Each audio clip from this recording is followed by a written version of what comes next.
ഇത് കണ്ടിട്ട് ഞാൻ വായിക്കാം എന്താണെന്നുള്ളത്. ഇതാദ്യം കണ്ടു നോക്കേ. മറ്റതൊക്കെ എങ്ങനെ പറയുന്ന കാശ് തരും? ഇത് കന്നഡയാണോ വായിക്കുന്നത്? മലയാളം എനിക്ക് ഞാൻ കാണുന്നില്ല. വായിക്കാം. മറ്റേതൊക്കെ എങ്ങനെ മറ്റേതൊക്കെ എങ്ങനെ, അതായത് വേറെ എന്തൊക്കെയാണ് ആൾക്കാർ ചോദിക്കുന്നത്. പറയുന്ന കാശ് തരും, എനിക്ക് ഓഫറുകളുടെ പെരുമഴ. തീർച്ചയായിട്ടും ഇത് ഞാൻ മോഡലിംഗ് ചെയ്തുകൊണ്ടിരുന്ന സമയത്ത് എനിക്ക് ഏറ്റവും കൂടുതൽ മെസ്സേജുകൾ വരുന്നത് ഇങ്ങനെയാണ്. എന്നെ ഇതുപോലെ ഫോട്ടോഷൂട്ട് ഉണ്ട്. റേറ്റ് എത്രയാണ് ചോദിക്കുന്നത്? അതെ, പച്ചയ്ക്ക് ചോദിച്ചാൽ പച്ചയ്ക്ക് ചോദിച്ചാൽ റേറ്റ് എത്രയാണോ ചോദിക്കുന്നത്? എന്താ ഫോട്ടോഷൂട്ടുള്ള റേറ്റ് ആണോ? ഫോട്ടോഷൂട്ടിനുള്ള റേറ്റ് ആയിരിക്കത്തില്ലല്ലോ മേ ബി. അവർ പറയുന്നത് അവരുടെ നമ്മൾ ഈ പറയുന്ന അഡ്ജസ്റ്റ്മെൻറ്റ് കാര്യങ്ങളൊക്കെ തന്നെയാണ്. ഫോട്ടോഷൂട്ടുണ്ട്, ഇന്ന ഒരു റിസോർട്ടിൻ്റെ വർക്കാണ്, ഇന്നാണ്, ഒന്ന് ഇത് ചെയ്യാമോ?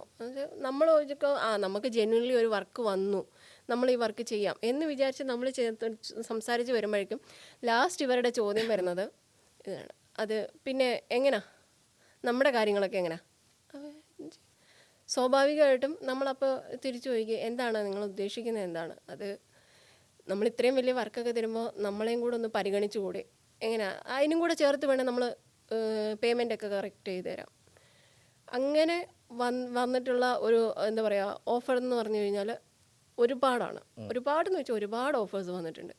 പക്ഷെ നമ്മൾക്ക് അങ്ങനെ എന്നെ സംബന്ധിച്ചിടത്തോളം ഞാനിപ്പോൾ ഈ മോഡലിംഗ് ആണെങ്കിലും അല്ലെങ്കിൽ ഈ പറയുന്ന സംഭവങ്ങളൊക്കെ ആണെങ്കിലും വിട്ടിപ്പോൾ ഒരു വർഷമായിട്ട് മാറി നിൽക്കുന്നത് എന്നാന്ന് വെച്ച് കഴിഞ്ഞാൽ, എന്നെ സംബന്ധിച്ചിടത്തോളം എനിക്കൊരു ആർട്ടിസ്റ്റ് ആവുക എന്നുള്ളതാണ് എൻ്റെ ഏറ്റവും വലിയൊരു പാഷൻ എന്ന് പറയുന്നത്. അത് എനിക്ക് ഈ പറയുന്ന രീതിയിലാണെങ്കിൽ എനിക്ക് എൻ്റെ കരിയർ എനിക്ക് വളരെ ഉയരത്തിൽ കൊണ്ടുപോകാമായിരുന്നു. ഞാൻ പറഞ്ഞ ഇതുപോലുള്ള ഒരുപാട് ഫിലിംസിൻ്റെ ആണെങ്കിലും മോഡലിങ്ങിൻ്റെ ആണെങ്കിലും ഒക്കെ ഒരുപാട് ഓഫറുകൾ വന്നിട്ടുണ്ട്. പക്ഷേ എനിക്ക് അതിനോട് താല്പര്യമില്ലെന്ന് വെച്ചാൽ ഞാൻ നേരത്തെ പറഞ്ഞ പോലെ തന്നെ ഞാൻ പതിവ്രതയായിട്ടൊന്നുമല്ല, ഞാൻ അങ്ങനെ ഒരു രീതിക്ക് ചിന്തിച്ചിട്ടുമല്ല, ഞാൻ അങ്ങനെ വർക്ക് ചെയ്യുന്നില്ല. കാരണം ഇപ്പം ഞാൻ അങ്ങനെ ഒരു വർക്ക് പോയി ചെയ്തു, ഇപ്പം ഞാൻ അഡ്ജസ്റ്റ് ചെയ്തിട്ടൊരു വർക്ക് പോയി ചെയ്ത് കഴിഞ്ഞിട്ട് എന്നെ അടുത്തൊരു വർക്കിനും ആ ഒരു രീതിക്ക് തന്നെ 1-2 വർക്ക് അല്ലെ ഒരു 3-4 വർക്ക് എനിക്ക് കിട്ടുമായിരിക്കും. പക്ഷേ അത് കഴിയുമ്പോഴത്തേന് ഇൻഡസ്ട്രിയിൽ മൊത്തം അറിഞ്ഞിരിക്കും അഡ്ജസ്റ്റ് ചെയ്യുന്ന ആളാണ്, അഡ്ജസ്റ്റ് ചെയ്ത് കഴിഞ്ഞാൽ അഡ്ജസ്റ്റ്മെൻറ്റിന് ഇവർ റെഡിയാണ്. അപ്പോൾ എനിക്ക് ഒരു 10 വർക്ക് കിട്ടുമായിരിക്കും. അത് കഴിഞ്ഞ് പിന്നെ ഞാൻ വീട്ടിൽ ഇരിക്കണം. അതേസമയം എൻ്റെ കഴിവ് കണ്ടിട്ട് ഇപ്പം ഞാൻ നന്നായിട്ട് അഭിനയിക്കുന്നുണ്ട്, അല്ലെങ്കിൽ ഞാൻ നന്നായിട്ട് എന്താ പറയുക മോഡലിംഗ് ഷൂട്ടിനെ നന്നായിട്ട് ചെയ്യുന്നുണ്ട്, പെർഫോം ചെയ്യുന്നുണ്ട്, ഞാൻ റാമ്പിൽ നന്നായിട്ട് വർക്ക് ചെയ്യുന്നുണ്ട്. ഇങ്ങനെ ഒരു കഴിവ് കണ്ടിട്ട് എന്നെ വിളിക്കുന്നവർ ആ കുട്ടി നന്നായിട്ട് ചെയ്യും, ആ കുട്ടി നന്നായിട്ട് അഭിനയിക്കുന്നുണ്ട്, ആ കുട്ടിക്ക് നമുക്ക് ഈ ക്യാരക്ടർ കൊടുക്കാം, നമ്മുടെ ക്യാരക്ടറിന് അവർ ആപ്റ്റാണ്, അങ്ങനെ വിളിക്കുന്നതും ഈ രണ്ടും തമ്മിൽ ആനയും തമ്മിലുള്ള വ്യത്യാസമാണ്.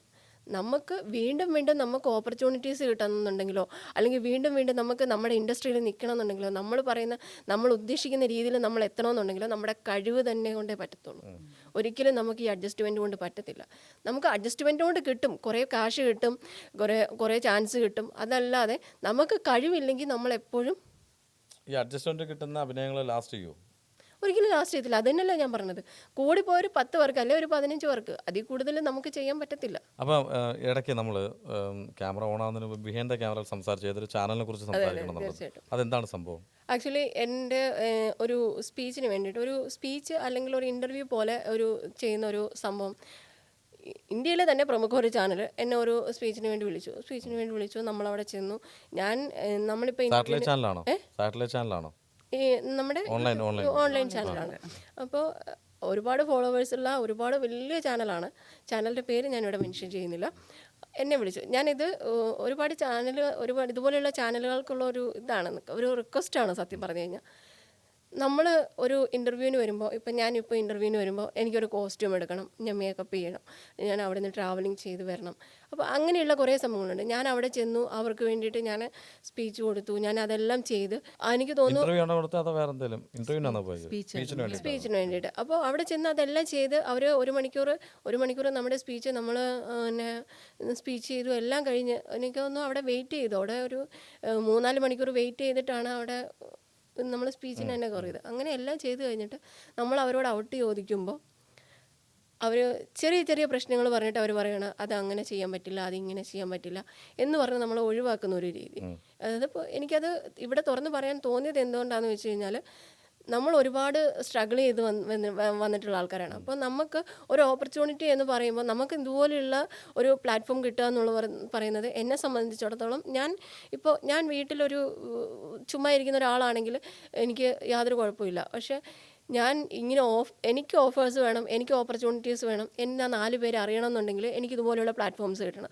അങ്ങനെ ഒരു പ്ലാറ്റ്ഫോമിൽ നമ്മൾ അത്രമാത്രം ആഗ്രഹത്തിൽ നമ്മൾ അത്രമാത്രം എന്താ പറയുക അതിന് വേണ്ടിയിട്ട് വർക്ക് ചെയ്ത് നമ്മളൊരു പ്ലാറ്റ്ഫോമിൽ പോയി നിന്ന് നമ്മൾ കഷ്ടപ്പെട്ട് നമ്മൾ സ്പീച്ച് ചെയ്ത് നമ്മളെല്ലാം ചെയ്ത് കഴിഞ്ഞിട്ട് നമുക്കതിൻ്റെ ഒരു ഔട്ട്പുട്ട് എന്ന് പറയുന്ന സംഭവം കിട്ടാതാകുമ്പോൾ ഒരു വിഷമം, അത് എന്നെ സംബന്ധിച്ചിടത്തോളം എനിക്ക് വളരെ വലുതായിരുന്നു. കാരണം അത്രയും വലിയൊരു പ്ലാറ്റ്ഫോമിൽ വന്നിട്ട് എൻ്റെ ആ ഒരു സ്പീച്ച് എനിക്ക് വെളിയിൽ വരാൻ പറ്റിയില്ലല്ലോ, വെളിയിൽ അവർ ഇട്ടില്ലല്ലോ എന്ന് അത് ഞാൻ അവർ എന്നോട് വളരെ ചെറിയ റീസൺ, അത് അതിൻ്റെ അകത്ത് എഡിറ്റിങ്ങിൽ എന്തോ ചെറിയൊരു ഇതുണ്ടായിരുന്നു, പിന്നെ നമ്മൾ സംസാരിച്ചത് അത്ര ശരിയായിട്ടില്ല, എന്തൊക്കെയോ ചെറിയ ചെറിയ റീസൺസ് പറഞ്ഞിട്ട് അവർ. പക്ഷേ ഞാൻ നോക്കുമ്പോൾ ഞാൻ അതിൻ്റെ അകത്ത് എനിക്ക് പ്രതികരിക്കാൻ ഇപ്പം ഇതാണ് എൻ്റെ പ്രതികരണം.